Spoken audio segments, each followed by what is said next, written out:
बिस्मिल्लाहिर रहमानिर रहीम अल्हम्दुलिल्लाहि रब्बिल आलमीन वस्सलातु वस्सलामु अला सय्यिदिल अंबिया'i वल मुरसलीन सय्यिदिना मौलाना मुहम्मदिन व अला आलिहि व अस्हाबिहि अजमईन अम्मा बाद।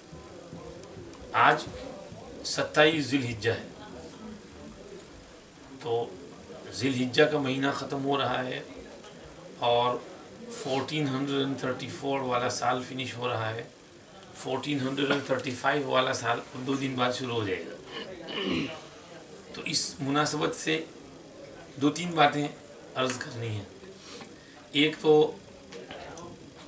हज में से आए हैं, तो इस सिलसिले में ज़रा सी बात कर लेते हैं। दूसरे मुहर्रम के महीने के सिलसिले में ज़रा सा बात कर लेते हैं। और तीसरे हज़रत उमर रज़ी अल्लाह अन्हु की शहादत के बारे में, क्योंकि 27 रमज़ान को हज़रत उमर रज़ी अल्लाह अन्हु स्टार्ट किए गए थे और 3 दिन बाद यकुम मुहर्रम में 24 हिजरी में हज़रत उमर इस दुनिया से तशरीफ़ ले गए थे। तो पहली बात तो हज के सिलसिले में हुज्जाज किराम हज करके अपने अपने घर वापस हो रहे हैं। नबी पाक सल्लल्लाहु अलैहि वसल्लम said in one hadith, मन क़ज़ा नुसूकहु वसलिमल मुस्लिमून मिन लिसानिही व यदिही गुफ़िर लहू मा तक़द्दम मिन ज़ंबिही व मा तअख़्ख़र। Whoever completes his nusuk, meaning hajj, and Muslims feel safe from his tongue and from his hands, then his past sins will be forgiven as well as his future sins. Meaning he will be washed and cleaned from the small mistakes which he makes. When he does his hajj and he is nice, humble, gentle, soft spoken, kind, generous person, he doesn't harm anyone, he doesn't hit anyone, he doesn't kill anyone, he doesn't injure anyone, and he doesn't swear at anyone, he doesn't abuse anyone, he doesn't insult anyone, he doesn't lie upon anyone, he doesn't backbite anyone, he doesn't tell tales about anyone, he doesn't fight with anyone. He is nice, humble. People feel safe from his tongue and safe from his hands. Then such persons' past and future sins will be forgiven. Subhanallah, great reward for Hajj. Another hadith, Rasul Pak sallallahu alayhi wa sallam said, Man hajja lillahi falam yarfuth walam yafsuq kharaja min dhunubihi kayawmin waladathu ummuhu. Whoever performs hajj for the sake of Allah, meaning with ikhlas, sincerity, no other reason for that hajj, no name, fame, gain, only solely to seek the pleasure of Allah subhanahu wa ta'ala. And during that hajj, he does not speak any evil, indecency, and he does not commit any sins. Then he will come out of his sins in the same manner as he was the day he was born. His sins will be washed away and cleaned. So Hujjaj Kiram have been given great good news, glad tidings of forgiveness from Allah and His Rasul sallallahu alayhi wa sallam. This is why Rasulullah sallallahu alayhi wa sallam has taught us to welcome and to greet the Hujjaj. He said, إِذَا لَقِيدَ الْحَاجَّ فَسَلِّمْ عَلَيْهِ وَصَافِحْهُ وَمُرْهُ أَن يَسْتَغْفِرَ لَكَ فَإِنَّهُ مَغْفُورٌ لَهُ. When you meet a Haji, then say salam to him, and shake hands with him, and tell him to do istighfar for you because he himself is forgiven. So we should try and greet Hujjaj. Ibn Rajab al-Hanbali rahmatullah alayhi has narrated that if people were to realize the value of welcoming and greeting the Hujjaj, they would go to great lengths to receive the Hujjaj. And in the olden days, people used to go out of their towns, cities to far distances and wait for the caravans of Hujjaj and receive them and welcome them into the town, into the city. And in few years back, people used to go to airports, seaports in our Indian Pakistan subcontinent, and not only to the train station, not only to the airport, to seaport, and they would stay there for days, even though they didn't have so much transport easiness and they had many difficulties, but still they would go and welcome the Hujjaj. So Rasulullah sallallahu alaihi wasallam said that when you meet him, say salam to him, shake hands with him, and tell him, please do dua maghfirat for me, because فَإِنَّهُ مَغْفُورٌ لَهُ, he is maghfur lahu. He also said, Allahumma ghfir lil hajj wa liman istaghfara lahu al hajj. Oh Allah, forgive the haji and forgive those for whom he seeks forgiveness. So this is very great basharat. In fact, in one hadith it is narrated that when a haji returns home and he stays on track, then the words are, Allah accepts his du'as for 40 days. 40 दिन के लिए दुआ कबूल होती है. मशहूर है हमारे दरमियान, लफ्ज़ तो मुझे कहीं याद नहीं, लेकिन आवाम में मशहूर है ये हदीस कि 40 दिन तक दुआ कबूल होती है. So du'as are accepted. So we should try and request the haji, go to his house, meet him, khajur zamzam pani, and tell him to please make dua for me as well. I am saying this because slowly this is fading away from our community. Because alhamdulillah, people have affluency, दौलत है, उम्रे में भी जाते हैं, हज में भी जाते हैं, तो खजूर जमजम का जो वैल्यू पहले था वो नहीं रहा. तो in order to bring back that value in the community, we should educate our community people to go and meet the Hujjaj and show them some respect, and at least have a glass of zamzam and a few khajurs and take their du'as from them. This is what we have been instructed and taught by Rasulullah sallallahu alaihi wasallam. This is with regards to the Hujjaj Kiram returning from the Hajj. Muharram is starting. Now, there is a little bit of history over here about Tariq, Islamic history, how it started. If we see in the era of Rasulullah sallallahu alaihi wasallam, there was no record keeping, there were no dates by which things were determined. People used to either say, relate some incident to a major incident which had happened before. Like for example, Amul Fil, the year of elephants, was a major incident. So people would relate to that. So and so incident happened in the Amul Fil. Rasulullah sallallahu alaihi wasallam was born in Amul Fil, and after 3-4 years after Amul Fil, this happened, and after so many years this happened. So that was the looked at the major event. Then in Tariq, if we see about Islamic history, they used to say from Nabuwat, that Rasulullah sallallahu alaihi wasallam's Nabuwat, the first year after Nabuwat, second year, third year, and this used to be used. When Rasulullah sallallahu alaihi wasallam passed away, Sayyiduna Umar radiyallahu, Abu Bakr radiyallahu anhu also passed away after 2.5 years, and Sayyiduna Umar became Khalifa, and Sayyiduna Umar initiated many things. He is the founder of many things. So Sayyiduna Umar radiyallahu anhu is the founder of this Islamic dating and Tariq. He made mashwara with the Sahaba Rizwanullah alayhim ajma'in, that we should fix a time from which our dates should start and we should relate to that time. Give me some mashwara, where should we start from? Some Sahaba said, start from the birth of the Prophet sallallahu alaihi wasallam. Others said from the Nabuwat of the Prophet sallallahu alaihi wasallam. Others said from the death of the Prophet sallallahu alaihi wasallam. Hazrat Umar did not agree. He said, of course Rasulullah's birth is a great event, but that is not the place from where we should start our history. Of course Rasulullah's death was a major event, but death is something of sadness, and we should not start our history from a place, from an incident of sadness, separation from Rasulullah sallallahu alaihi wasallam. Others said start from the hijrah. So Sayyiduna Umar radiyallahu anhu said hijrah is the turning point. Because before hijrah, the 13 years before hijrah, were years of persecution, torture, patience, sabr. And after migration to Medina Munawwara, Islam was on the uruj and ascendancy. The incident, Battle of Badr, Uhud and Khandaq, and then within 8 years, Fatih Makkah, and Islam spread. So the spreading of Islam started after migration. That is a turning point. That is where Islam turned the corner. So we should start from there. So Sayyidina Umar radiallahu anhu started from the year, or from the time of hijrah. Now came the incident of month. From which month should the year start?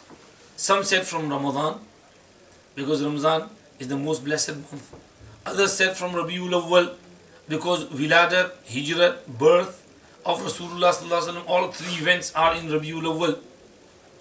But Sayyidina Ali or Uthman, one of them said, Amirul Mu'mineen, I think you should start from Muharram. And the reason was beautiful. Sayyidina Ali gave the reason that because in Zul Hijjah, people come for Hajj and they finish their Hajj, and immediately after Hajj they start returning their homes. And within a week, 2 weeks, 20 days, 10, 20 days, everybody goes back to their homes, settles down, and people give themselves a fresh start. So with Hajj, sins are forgiven, everything is cleared, washed away, people get a new life. A new life is breathed into the Muslim, and he feels good and he feels rejuvenated. So I think we should start from Muharram, when people have returned to their homes and settled down. So we should start the year from Muharram. Sayyidina Umar said, yes, this is the most preferred option. That in Ramadan and Shawwal and Zul Qa'dah, Zul Hijjah, people are busy. So we should not start from the busyness. After Zul Hijjah, everything settles down. People give themselves a fresh start. We should give a fresh new year as well. So the year started from Muharram. Now we come to the fazilat of Muharram. We have to remember that Muharram is one of the 4 sacred months. Inna iddat ash-shuhuri inda Allah ithna ashara shahran fi kitabillahi yawma khalaqa as-samawati wal ard minha arba'atun hurum dhalika ad-din al-qayyim fala tadlimu fihinna anfusakum. 4 months are sacred, ashhurun hurum. One is Rajab, and the 3 Zul Qa'dah, Zul Hijjah and Muharram. These 3 are joint, and Rajab is somewhere down in the middle between Jumad Thani and Shaban. So that month was sacred, and these 3 months. From the time of Ibrahim alayhi salam, they were classed as sacred. And even the people of Jahiliyyah, they used to do ihtiram and realize the sanctity and the sacredness of these 4 months. They would not fight in these 4 months. They would not have any battles or wars. Even if some war was going on and a sacred month started, then everybody would stop. They would shake hands, greet one another, become friends for the month, and after that month would finish, they would start again. This is why in the beginning, after the hijrah, it so happened that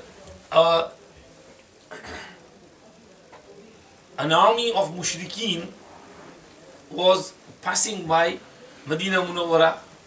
Rasulullah sallallahu alaihi wasallam told the Sahaba to intervene and intercept the mushrikeen's army. Now it was the 29 days of Jumada Thaniya had passed, and the moon was either sighted or not sighted. Now the next day was either 30th Jumada Thaniya or 1st of Rajab. Now the Muslims thought that it's 30th Jumada Thaniya, and the Mushrikeen thought that it is 1st of Rajab. So the Mushrikeen were at ease, but the Muslims attacked, and there was some fighting, and some of the Mushrikeen were injured in that confrontation. So they started screaming that the Muslims have violated the sanctity of Rajab, and Rajab had started, and the Muslim Sahaba said, no, it wasn't Rajab, it was the 30th of Jumada Thaniya. We had not sighted the moon. So when this argument took place, Allah subhanahu wa ta'ala revealed in Surah Al-Baqarah, يَسْأَلُونَكَ عَنِ الشَّهْرِ الْحَرَامِ قِتَالٍ فِيهِ قُلْ قِتَالٌ فِيهِ كَبِيرٌ وصد عن سبيل الله وكفر به والمسجد الحرام وإخراج أهله من المسجد الحرام وإخراج أهله منه أكبر عند الله والفتنة أكبر من القتل. They ask you about the sacred month and fighting in that sacred month. Say that fighting in the sacred month is definitely something big, but greater than that is preventing people from the path of Allah and denying Allah and stopping people from going to the Masjid al-Haram. And you have done all these things. These are much greater sins than fighting in Shahrul Haram. So, Shahrul Haram, these 4 months are sacred. Muharram is also one of the 4 sacred months. Zul Qa'dah, Zul Hijjah, Muharram. And Muharram has many virtues. With regards to fasting, Rasulullah sallallahu alayhi wa sallam said, أفضل الصيام بعد شهر رمضان شهر الله المحرم. The most virtuous fasting after Ramadan is the fasting of Allah's month, which is known as Al-Muharram. And وأفضل الصلاة بعد الفريضة الصلاة في جوف الليل. The most virtuous salah after fard is the salah which is performed in the middle portion of the night. So, Shahrul Muharram has a special fadilat. In another hadith, this hadith is narrated by Sahih Muslim from Abu Hurairah radiyallahu anhu. Tirmizi narrates from Hazrat Ali karramallahu wajhahu that a person asked, Ya Rasulullah, أخبرني بشهر أصومه بعد شهر رمضان. Tell me of a month in which I can fast after Ramadan. And he sallallahu alayhi wasallam replied, إن كنت صائما شهرا بعد رمضان فصوم المحرم فإنه شهر الله وفيه يوم تاب الله فيه على قوم ويتوب فيه على آخرين. If you want to fast in a whole month after the month of Ramadan, then fast in Muharram. Because Muharram is Shahrullah, the month of Allah. And in Muharram is a day in which Allah relented towards a nation, and He will relent and accept the repentance of others in this month. Indication is either towards the day of Ashura, because the day of Ashura is a day in which many of the previous nations' tawbah was accepted by Allah subhanahu wa ta'ala. Abu Uthman al-Hadith says that within the Muharram month, the first 10 days are more sacred and they deserve more respect. He says, كانوا يعظمون 13 العشر الأخيرة من رمضان والعشر الأول من ذي الحجة والعشر الأول من المحرم. That people used to show respect to 3 asharats, 10 days. The last 10 days of Ramadan, the first 10 days of Zul Hijjah, and the first 10 days of Muharram. भाई ये बाहर शोर हो रहा है, इनको बोलो ना शोर मत करो. यूनियन उनको कहो शोर करना हो कहीं और जाके करो. बाहर इधर बोर्ड के पास. So अशरे ज़ुल हिज्जा और अशरे मुहर्रम जो हैं उसमें भी बहुत फजीलत है. एंड अबू उस्मान नहदी कहते हैं कि भाई सलफ़ सालिहीन ये 3 अशरात की बड़ी ताज़ीम करते थे. एक अशरे रमज़ान अखीर अशरा, और दूसरा अशरे ज़ुल हिज्जा पहला अशरा जिसमें अरफा का दिन है, हाजी हज में जाते हैं, और तीसरा अशरे मुहर्रम जिसमें आशूरा आता है. तो साल भर में ये 3 अशरात ऐसे थे जिसका ख़ास अदब और एहतराम होता था. इसलिए मुहर्रम का महीना जो है उसमें ख़ास एहतराम और ताज़ीम की ज़रूरत है. उसमें रिस्पेक्ट, आदमी रोज़े रखे उसमें. अगर पूरा महीना इफ़ यू कैन कीप रोज़ा throughout the whole month, then whole month of Muharram, then do so. Otherwise, at least the first 10 days of Muharram we should try and spend in Roza, especially Ashura and the day before Ashura and the day before after Ashura. This year Ashura will be either 14th or 15th of November. So you have to keep that date in mind, somewhere around Friday, Saturday on the 15th or 16th, somewhere around there according to the moon sighting. Inshallah, we will tell you next week inshallah when is Ashura. But we should try and keep Roza on the day of Ashura. Rasulullah sallallahu alaihi wasallam said, fasting on the day of Ashura will expiate sins of the previous year. Siyam yawm Ashura أحتسب على الله أن يكفر السنة التي قبله. If you fast on the day of Ashura, because the new year is starting, inshallah, last year's sins will be forgiven by Allah subhanahu wa ta'ala. So we should try and fast on the day of Ashura. Rasulullah sallallahu alaihi wasallam came to Medina Munawwara. He saw that the Jews are fasting on the day of Ashura. He inquired to the reason for their fasting, and they said that this is the day in which Allah subhanahu wa ta'ala drowned Pharaoh and saved Musa and his people. So we fast on this day as a thanksgiving, showing our gratitude to shukr to Allah subhanahu wa ta'ala. And Rasulullah sallallahu alaihi wasallam replied, we are more closer to Musa and we deserve Musa more than you. So we will also fast on this day. Because those who were saved with Musa alayhi salam, they were good people. They were the Sahaba of Musa alayhi salam. They were awliyaullah of that time. So we are also happy that Allah saved Musa alayhi salam and Allah saved his Sahaba and the good pious people of that era. So we will also fast. So he himself also kept fast on that day, and he ordered the Sahaba to fast on that day as well.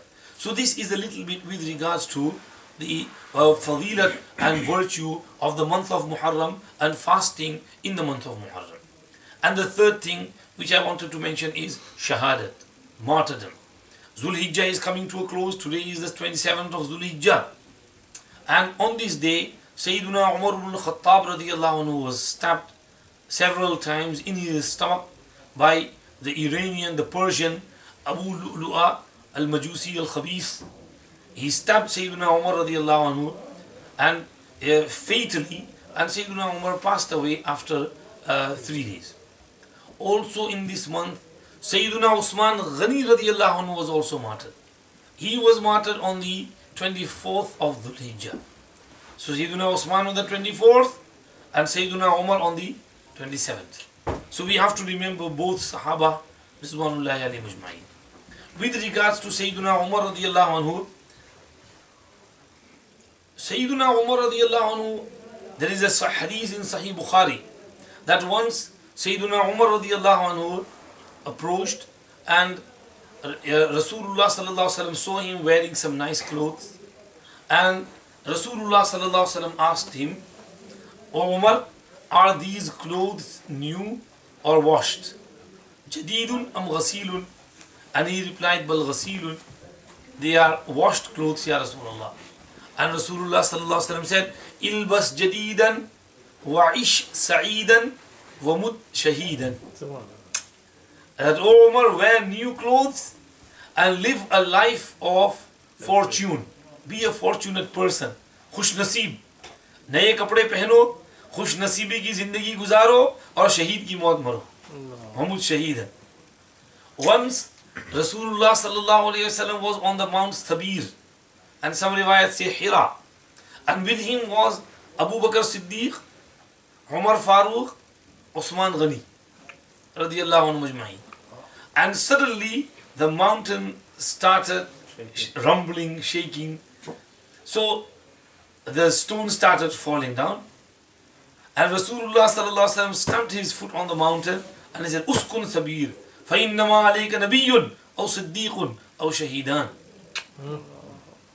Settle yourself down, don't move, don't shake, because upon you is either a nabi or a siddiq or two shaheeds. So indicated by the two shaheeds towards Sayyidina Umar and Sayyidina Usman radiyallahu anhu. So Sayyidina Umar himself also knew that I am going to get shahadat, because he had heard this from Rasulullah sallallahu alaihi wasallam himself with his own ears. Now Sayyidina Umar radiyallahu anhu had remained Khalifa 10 years. And within these 10 years, amazing rule. The world had not seen anyone more capable after Rasulullah sallallahu alaihi wasallam.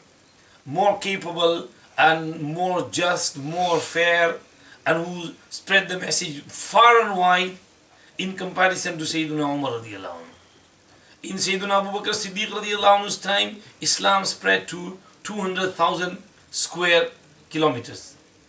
And in Sayyidina Usman Ghani radiyallahu anhu's era, Islam spread to 800,000 square kilometers.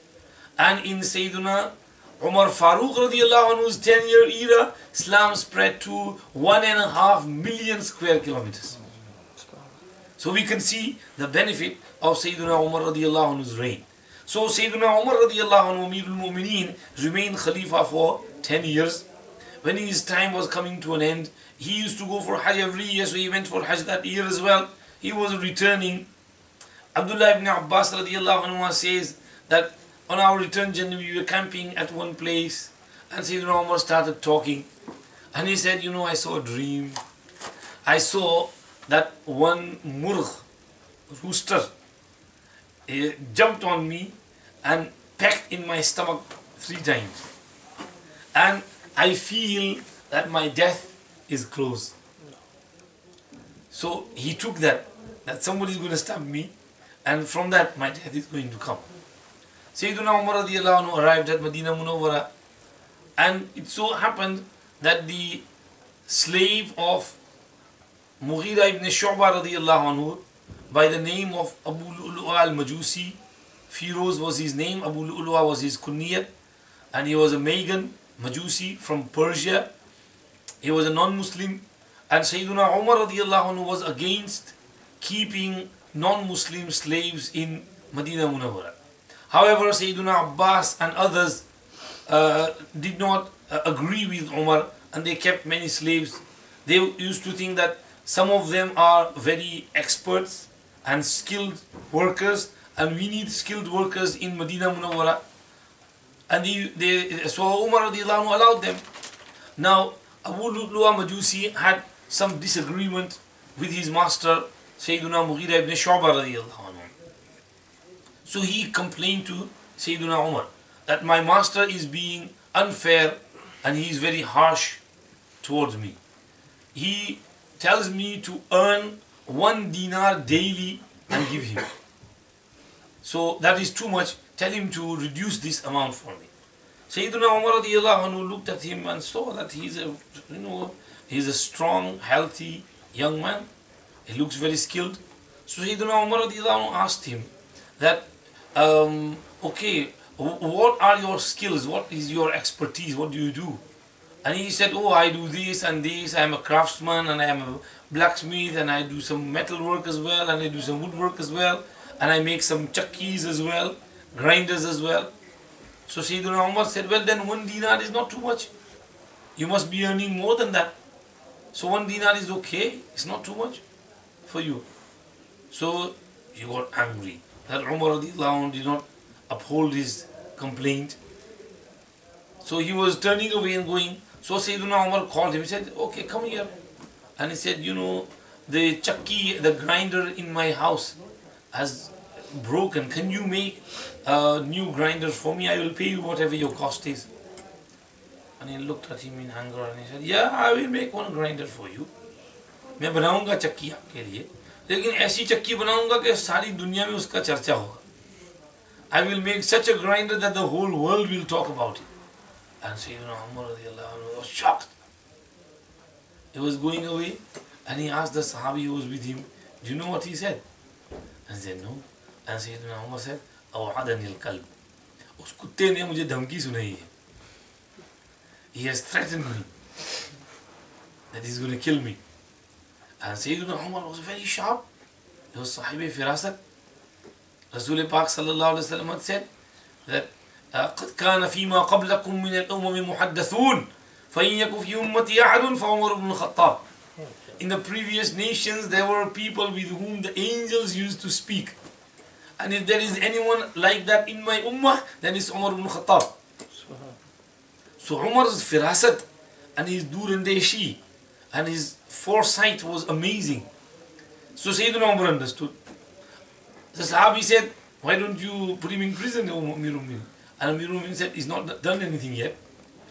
And we can't hold him to account until he does something. He's not done anything. How can you put him in jail?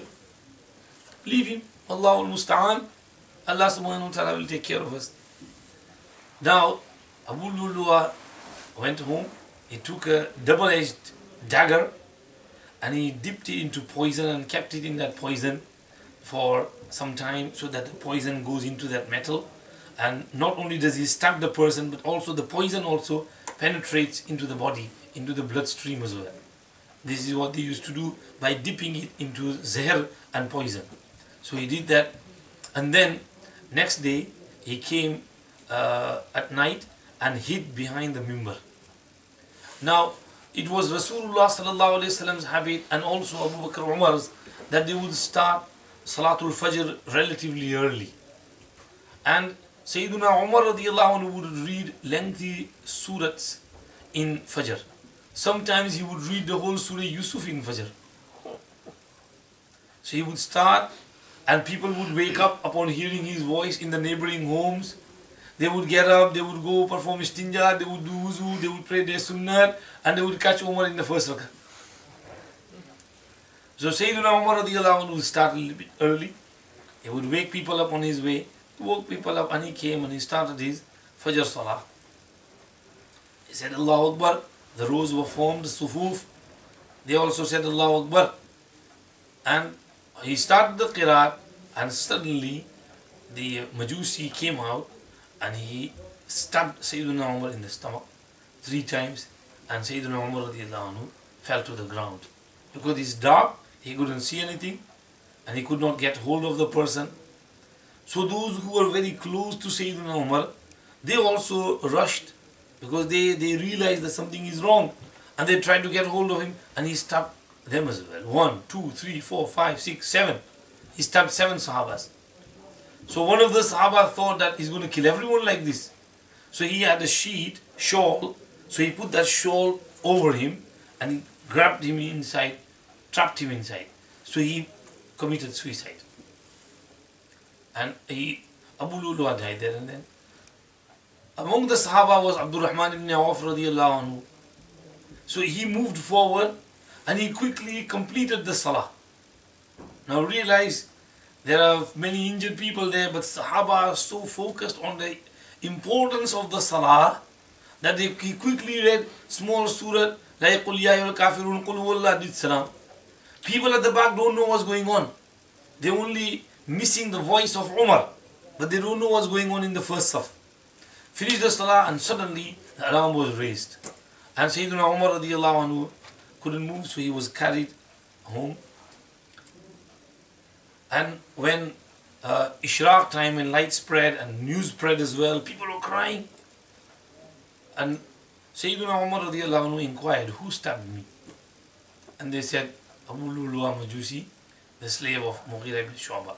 And Sayyidina Umar radiallahu anhu said, Alhamdulillah, that my death will not occur upon the hands of a Muslim.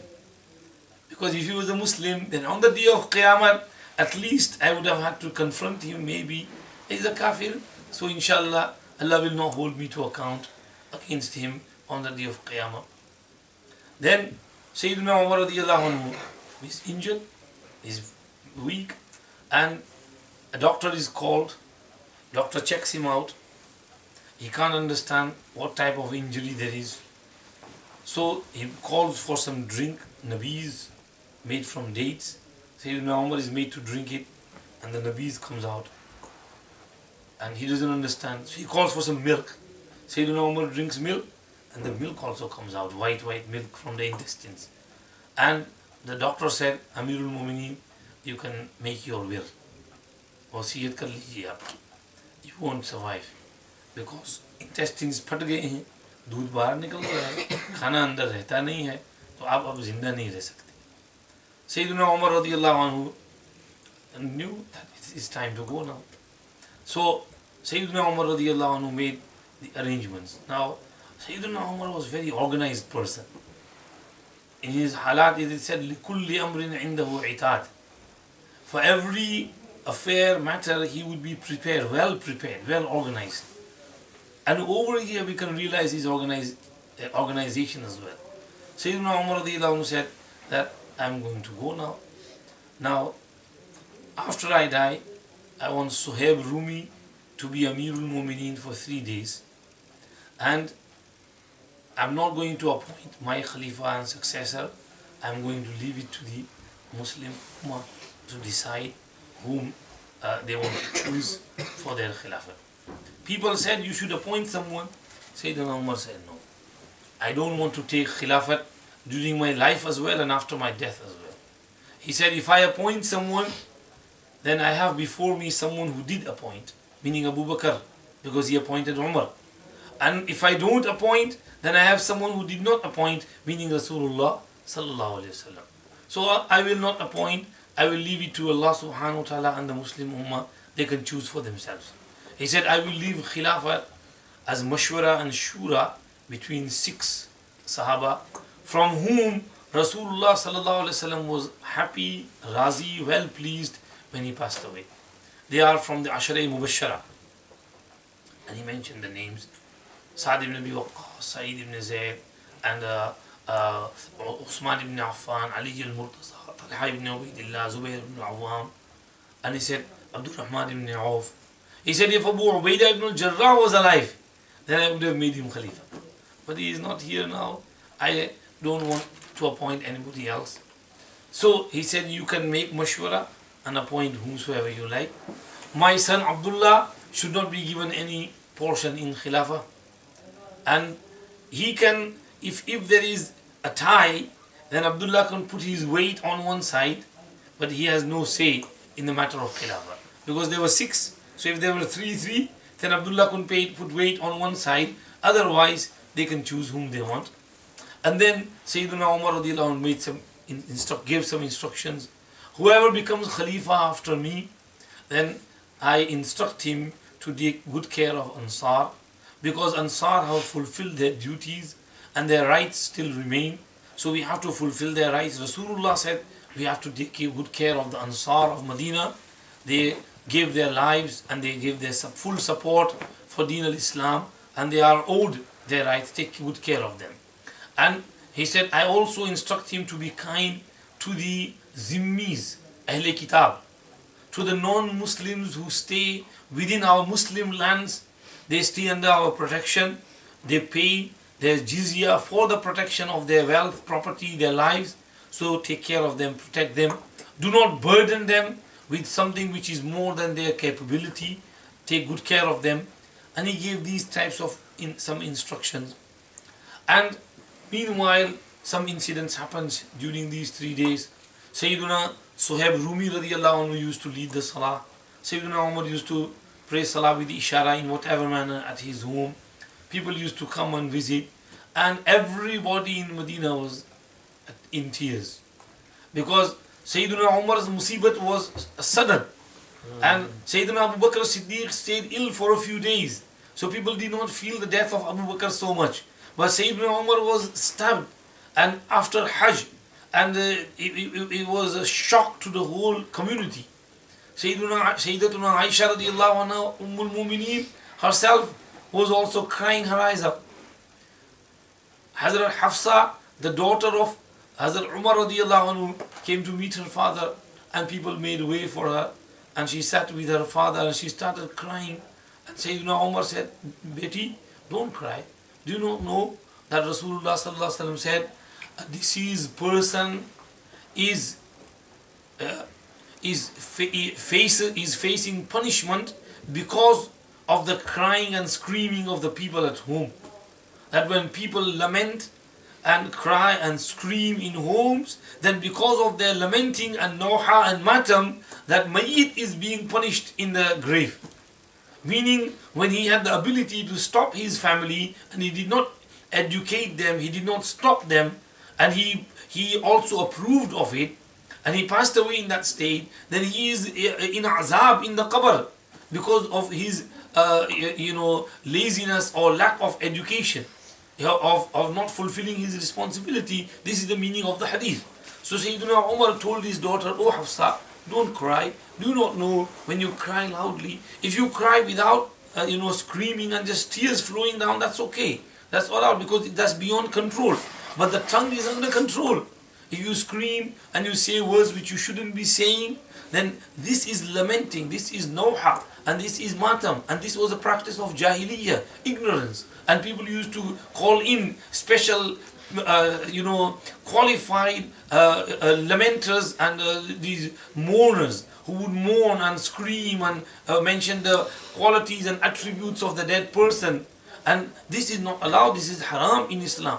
So Sayyidina Umar said, Beti, don't cry, don't cry. Do you not know that Rasulullah sallallahu alaihi wasallam has said this? Be patient, do sabr. There is reward for sabr.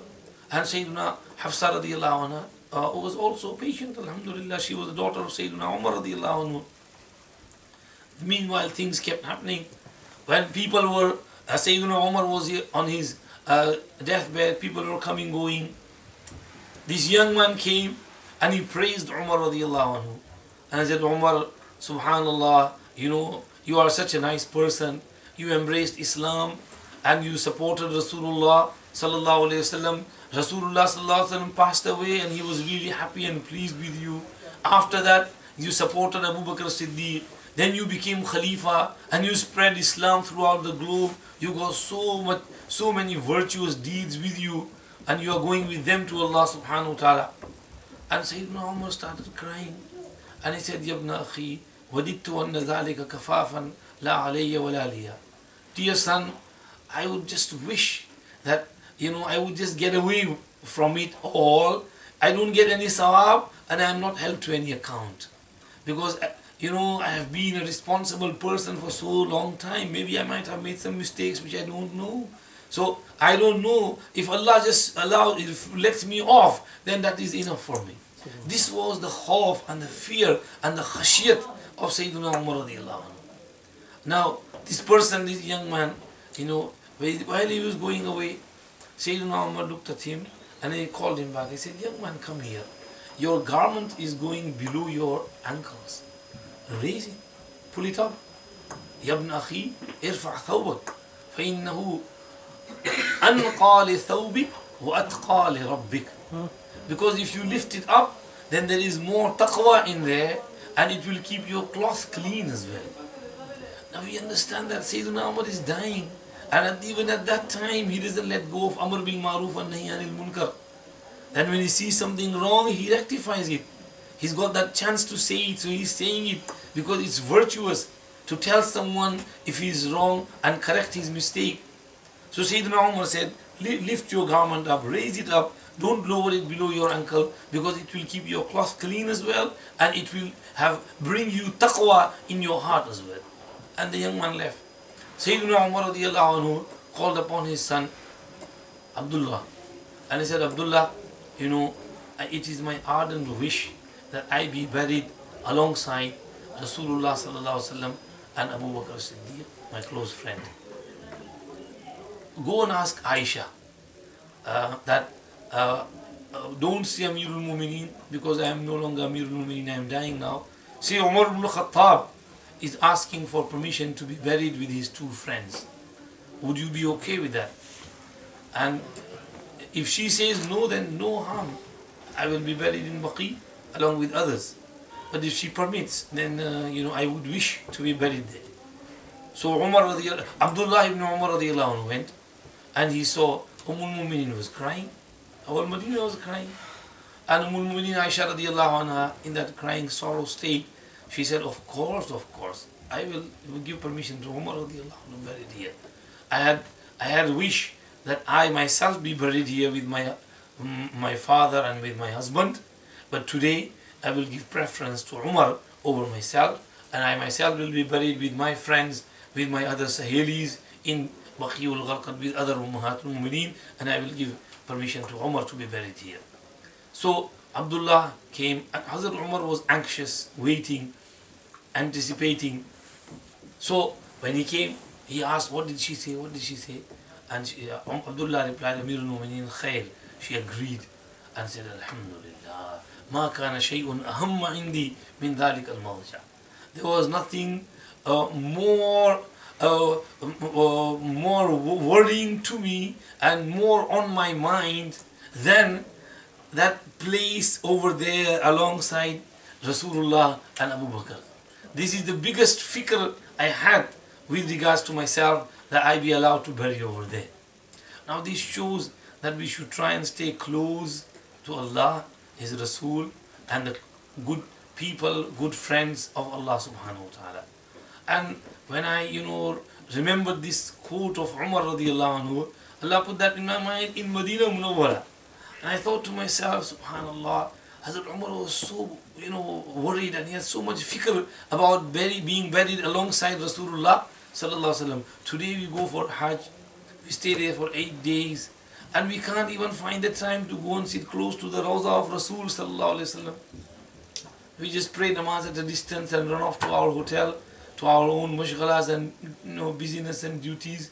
So at least we should try and take some time out and sit close to the Rawda of Rasul sallallahu alaihi wasallam. You can't be buried there, but we can at least sit close to the Rawza, in as close as possible, as close as possible. If you can't go right close to the Jali Mubarak, at least somewhere in the front safs, closer to Rasulullah sallallahu alaihi wasallam. So Sayyidina Umar radiallahu anhu, then after 3 days, after giving these instructions with regards to Khilafah and with regards to some other matters and affairs mentioned in the books of Ahadith, and he passed away on the 1st of Muharram in the year 24 after Hijrah. And Sayyidina Umar said to his son Abdullah that, "Oh Abdullah, even after my soul is extracted and you take my janazah after ghusl and kafan, again ask Aisha again. Maybe she might have changed her mind. If she has, then bury me in Baqi. But if she allows, then bury me there." Now Sayyidina Umar breathes his last, and janazah is ready. Abdullah ibn Abbas radiallahu anhu says, "I was there among the crowd, and suddenly I hear a voice from behind me that, Amirul Mu'minin," he said, "Oh Umar, there is no other person on the face of this earth that I would have loved to meet Allah with a'mal and good deeds like his good deeds besides you." Meaning, you are a person that I would love to go to Allah with the deeds which you have done and which you have accumulated and gathered.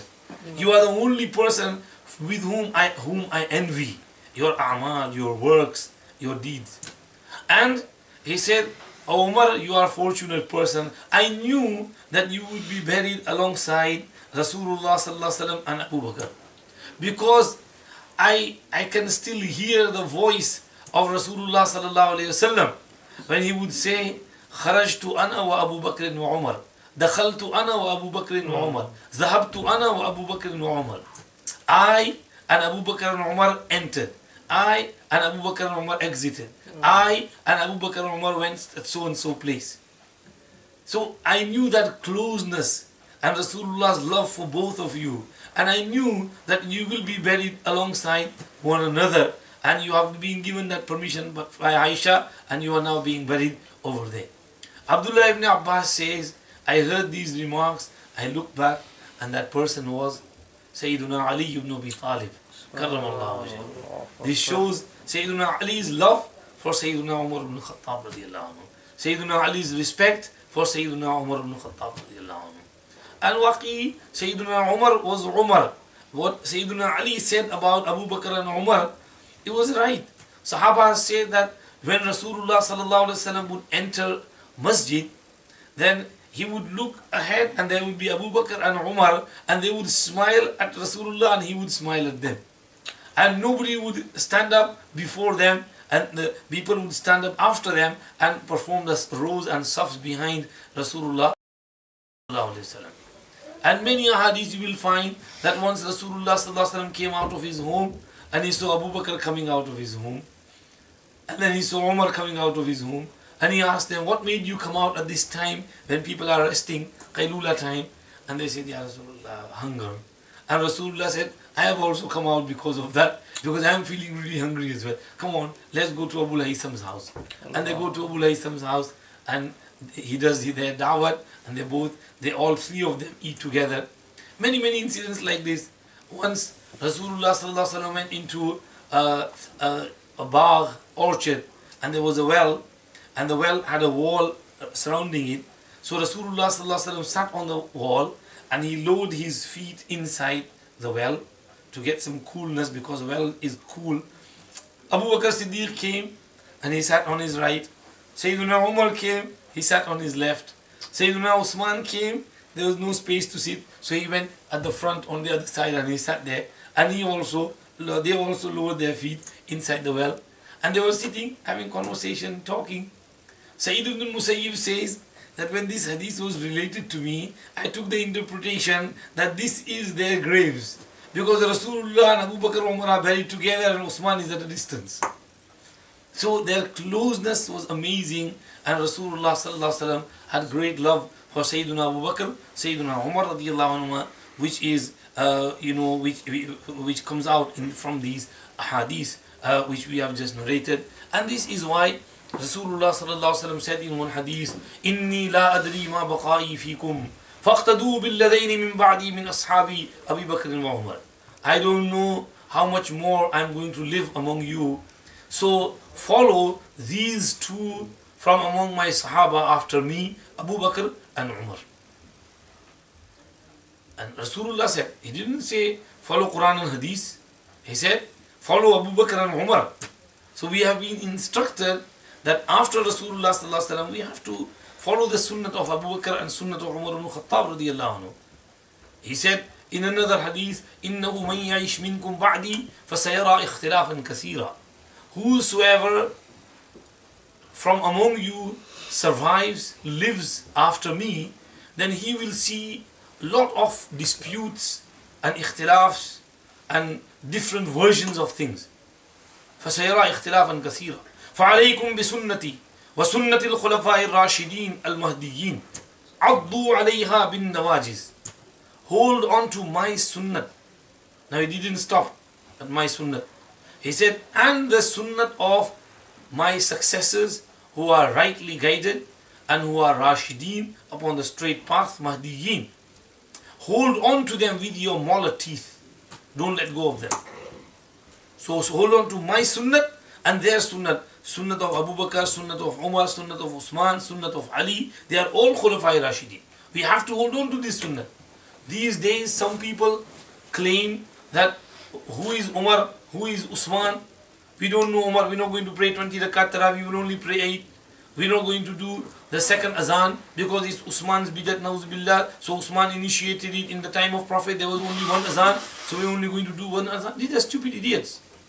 Rasulullah has said, hold on to my sunnah and the sunnah of Abu Bakr, Umar, Usman, Ali. They are Khulafai Rashideen. And he said, Addu alayha bin nawajiz. We have to hold on to their sunnah.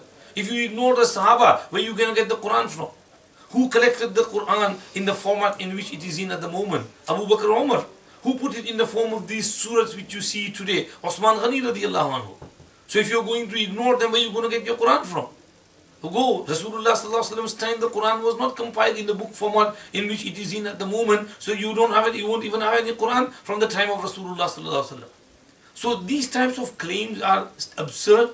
Rasulullah said, hold on to, he said in the first hadith I narrated, follow and do iqtida of Abu Bakr and Umar. And in the second hadith he said, hold on to my sunnah and the sunnah of Khulafai Rashidin Mahdiyin. And bite on them with your molar teeth. وَإِيَّاكُمْ وَمُحْدَثَاتِ الْأُمُورِ. Stay well away from invented affairs. فَإِنَّ كُلَّ مُحْدَثَةٍ بِدْعَةٍ. All invented affairs are bid'at. وَكُلَّ بِدْعَةٍ ضَلَالَةٍ. And all innovations are forms of misguidance. So these types of claims which go against the majority of the ummah are also muhdath, bid'at. These types of sectarianism, that this sect and that sect, this sectarianism is also bid'at. So whatever the mass and the majority of the ummah are doing, that is the established fact, and we have to abide by that. What the majority of the ummah, the Imam Arba, the Jumhuri ummah, Hanafiya, Shafi'iyya, Malikiyya, Hanabila, whatever they agree upon, this is the established fact and you should not go against it. So with regards to 20 rakas tarawih, 3 talaq and these masail, ijma' ummat, hujjiyat, we have to hold on to what the majority of the ummah says. Alaykum bil jama'ah. Rasulullah sallallahu alaihi wasallam said, Man shadda shudda fin nar. Whosoever isolates himself and makes isolated claims, then he will go into the fire of Jahannam. So, Rasulullah sallallahu alaihi wasallam has told us to respect Sahaba, and especially from the Sahaba, respect Sayyiduna Abu Bakr, Sayyiduna Umar radiyallahu anhuma. They are both the best Sahabas after Rasulullah sallallahu alaihi wasallam and after Anbiya Kiram alayhimus salawatu wa tasliman. After Anbiya alayhimus salam, no one can reach the rank of Abu Bakr and Umar. He said in one hadith, Abu Bakr and Umar, Sayyida kuhuli ahlil jannah. من الأولين والآخرين إلا النبيين والمرسلين. Abu बकर और उमर ये जन्नत वालों में ढेर उम्र वालों के सरदार हैं. They are the leaders of the middle-aged people in Jannah, except for the messengers and prophets. So they are the leaders of the whole Jannah, people of Jannah, except for An-Nabiyyin wal Mursaleen. So Sayyiduna Abu Bakr, Umar, Rasulullah gave them the glad tidings, good news of Jannah. Abu Bakr fil Jannah, Umar fil Jannah, Osman fil Jannah, Ali fil Jannah. So when Allah's Rasul said they are in Jannah, then who are people today, Shias, Wiyas, claiming, Na'uz Billah, cursing Abu Bakr, cursing Umar, saying they are in Jahannam? Have you been to Jahannam to see them there? Tawbah, astaghfirullah, la hawla wa la quwwata illa billah. Going against what Rasulullah sallallahu alaihi wasallam has promised and he has said. So these types of claims are absurd, and people in this day and age mention, the shahadat of Sayyidina Hussein radiallahu anhu, which was on the 10th of Muharram. Of course, it was a tragedy. He was the grandson of Rasulullah sallallahu alaihi wasallam, and we have great love for Sayyidina Hussein radiallahu anhu. But if we look at it from a broader perspective, whose shahadat had a greater impact on the ummah? Sayyidina Umar's shahadat or Hussein's shahadat? Whose shahadat had a greater impact? If you see, then Umar's martyrdom had greater impact upon the ummah. Because Umar radiallahu anhu was the Khalifa of that time. And he had spread Islam over how many kilometers? 1.5 million square kilometers. And Islam was advancing, moving forward. So if you see Sayyidina Umar radiallahu anhu's shahadat and his fada'il and manaqib are greater in number than the manaqib and fada'il of Sayyidina Hussein radiallahu anhu. Even though we know Sayyidina Hussein radiallahu anhu is the grandson of Rasulullah sallallahu alaihi wasallam, inshallah we will talk about his shahadat next week, and we've talked about it before as well. We will talk about that, we will touch it a little bit next week as well on regarding Ashura. However, Sayyidina Umar should also be remembered, Sayyidina Usman Ghani radiallahu anhu should also be remembered, and we are not an ummah of matam and nawha and lamenting and crying and wailing and screaming and beating your chests up and hitting yourself with chains and swords and making yourself bleed. Toba, these are all haram acts. This is haram. Nawha is haram. Whatever Shia do on Muharram, it's all haram. It's all haram. It's guna. They will be held to account and punished on the day of Qiyamah for these actions and habits. We have not been told to cry in this manner and injure ourselves, self-inflict some injuries upon ourselves in this manner. It's haram to do these things. So what the Shias do is haram. We are a strong nation. We are a strong ummah. And we move forward. We have had many shuhadas throughout our history. Islamic history is rich with martyrs. And Islam has progressed through the blood of the martyrs. The blood of the martyr and the ink of the scholar have the same weight in the eyes of Allah subhanahu wa ta'ala. They both spread the deen of Islam and take it forward. Even in this day and age, we see people in Syria and other areas, Palestine, in our areas, so many of ulama and sulaha and innocent people, women and children and elderly are being martyred through huge bombs and this and that. So why scream or wail upon something which happened so many centuries ago, 1400 years ago? But think about these people and what is happening now today and pray for them, make dua for these people. And we are a nation which moves forward. We have to remember that. We have to just mention this because of Sirat of Sayyidina, biography of Sayyidina Umar ibn Khattab radiallahu anhu. I mentioned it because it is relevant today. Dhul Hijjah is coming to an end. Muharram is about to start. And today is the date in which Sayyidina Umar radiallahu anhu was injured and fatally stabbed on the 27th of Dhul Hijjah, and after 3 days Sayyidina Umar passed away on the 1st of Muharram. So we are in this period. That is why because of the munasabat and relative being related to this incident, I mentioned this. Inshallah it will be beneficial for all. May Allah subhanahu wa ta'ala give us true love of Rasulullah sallallahu alaihi wasallam and true love of Sayyidina Abu Bakr, Sayyidina Umar, and true love of all the Sahaba and true love of all the family, Ahl Bayt of Rasulullah sallallahu alaihi wasallam. May Allah give us tawfiq to keep everything in its perspective. Ameen. Like Maulana Bilal Sahib's quote, I really like it. Maulana Bilal Sahib said, some people say we should love Ahl Bayt and ignore Sahaba. Others say no, we should ignore Sahaba and we should love Sahaba and ignore Ahl Bayt. So he said this is wrong. We have to love both of them. He said we have two eyes. If someone pokes us in one eye, we will be hurt. So Sahaba and Ahl Bayt are like our two eyes. If someone pokes one of them, we feel it. Someone abuses Ahl Bayt, we feel it. Someone abuses Sahaba, we feel it. We respect both of them. We have love for both of them. So we have to love them both, and we have to keep things in perspective. This is what Islam teaches us. May Allah give us tawfiq to understand. ठीक है? माशाल्लाह बहुत अच्छा, बहुत interesting. अच्छा, सब topic cover हो गया?